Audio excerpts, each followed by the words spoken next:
Nothing riles up the Tea Party chattering class like a broken pledge against raising taxes. Just ask Senator Saxby Chambliss, a veteran Georgia Republican who this week turned his back on the taxpayer protection pledge he signed years ago as a rite of passage in right-wing politics.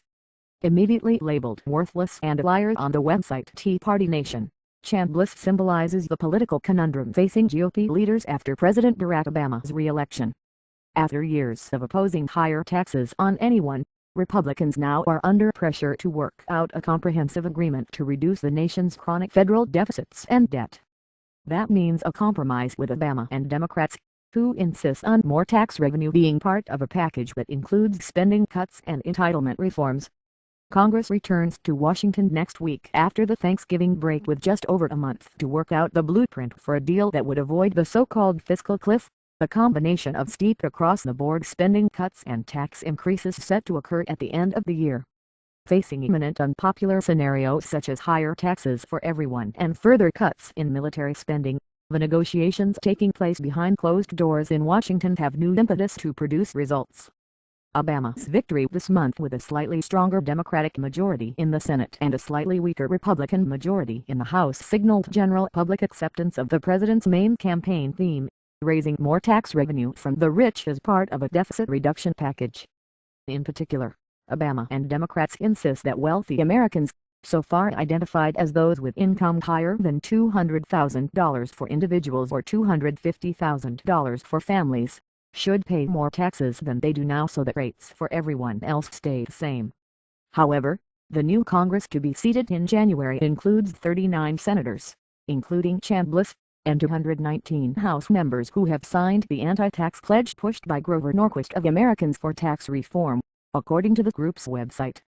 The House total constitutes a narrow majority in the 435-seat chamber, though some members have denounced their allegiance to the pledge much like Chambliss did Wednesday in an interview with CNN affiliate WMAZ, a Georgia television station. "I care more about my country than I do about a 20-year-old pledge," said Chambliss, who faces re-election for a third Senate term in 2014. Referring to Norquist, who has vowed to oppose candidates who break the pledge, Chambliss said that if we do it his way, then we'll continue in debt, and I just have a disagreement with him about that. In response to Chambliss, Norquist told CNN that the senator wrote a commitment to the voters of Georgia. "He got elected and re-elected making that commitment," said Norquist. "He's never promised me anything." Norquist said he believes Chambliss was caught on a TV station and that he said some things perhaps that didn't make sense.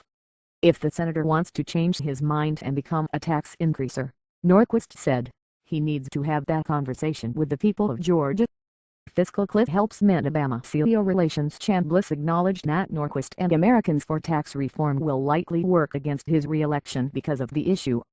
"But I don't worry about that because I care too much about my country," Chambliss said, adding that he was willing to do the right thing and let the political consequences take care of themselves. Possible consequences were evident on Friday. To call Chambliss an idiot is to insult people of lower intelligence, blogger Judson Phillips of Tea Party Nation wrote. Chambliss is a poster child for everything that is wrong with the political class in Washington. Later in his post, Phillips sharpened his point: if you give your word and you break your word, then you are a liar. Phillips also called Chambliss the worst RINO, Republican in name only, in Washington, citing an acronym that conservatives use for those they consider to be sell-out politicians. "If you are a worthless Republican politician and you want some good press from the liberal media," Phillips wrote, "all you have to do nowadays is say you are considering abandoning your pledge not to raise taxes."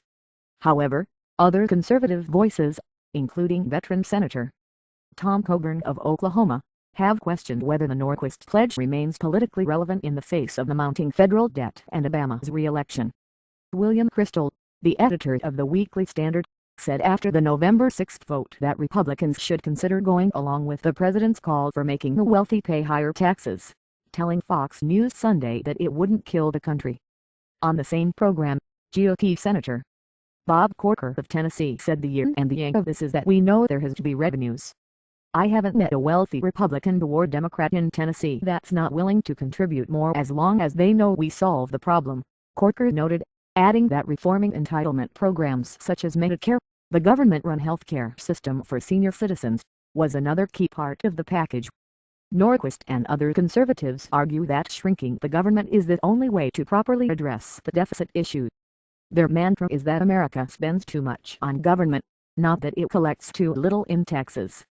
The Taxpayer Protection Pledge says the signer will oppose any and all efforts to increase the marginal income tax rates for individuals and for businesses, and will oppose any net reduction or elimination of deductions and credits, unless matched dollar for dollar by further reducing tax rates. Deficit reduction. Not without entitlement reform. That commitment puts any adherence in conflict with the direction of the deficit negotiations underway between the White House and Congress. At the Center for the National Interest on Monday, Norquist predicted that Republicans would prevent any deficit deal from containing a tax increase.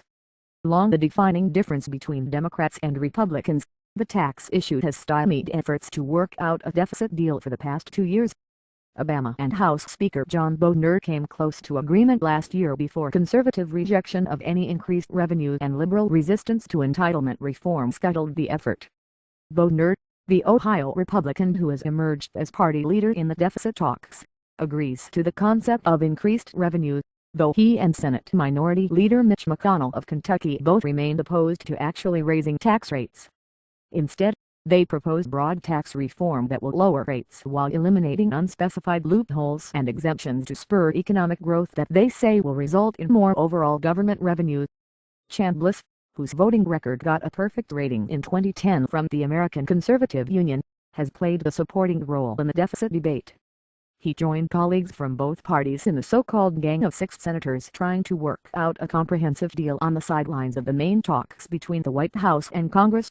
Last year, Norquist's group called at one point for Chambliss and the other two Republicans to drop out of the Gang of Six talks that were considering increased tax revenue as part of the deal. Norquist later sent a letter to Chambliss and GOP colleagues Coburn and Senator Mike Enzi of Wyoming to clarify that their stance met the conditions of the pledge because they wanted any increase in revenue to come from economic growth spurred by lower tax rates. "This is very encouraging news from you," Norquist wrote then. "It means that you will fulfill the taxpayer protection pledge you made to your constituents and the American people to oppose and vote against legislated net income tax increases." Opinion: GOP must avoid the fiscal cliff.